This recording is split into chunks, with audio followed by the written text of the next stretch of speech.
ତ ମହାରାଜ ଲୋକ ଯଦି ତମ ପୁଅ ମାନଙ୍କୁ ବୁଝେଇ ଦେବି ମୋର ଫାଇଦାଟା କଣ ହବ ଆଉ ମୋ ଫାଇଦା କଣ ହବ ଏଇ ତ ଗୋଟା ଖୁସି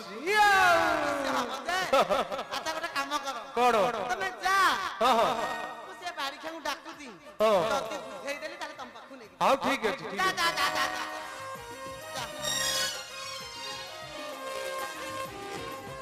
ଏଇଟା ଗୋଟେ ଭଲ ଲୋକଟିଏ ହେଇଥିବ ନା ବାରିଖା ବୁଢା କାଳେ ଯୋଡେ ଯୋଡେ ଜନ୍ମ କରିକି ଯୋଉ ହଇରାଣ ତୁ ତ ଇଏ ଡଙ୍କା ବାଡି ଧରିକି ଚାଲିଲାଣୁ ତୁ ଏ ବୟସରେ ପୁଣି ଯୋଡା ଫଳ ବାହାର ବାଡି ରହ ରହ ଯେତେ ଯାହେଲେ ମୁଁ ନାତିଟା ମୁଝେ ହଇରେ ରାମିଆ ଇଏ କୁସୁମିଆ କିରେ ଇଏ ରାମକୃଷ୍ଣ ପୁଅ ଇଏ ଦାନା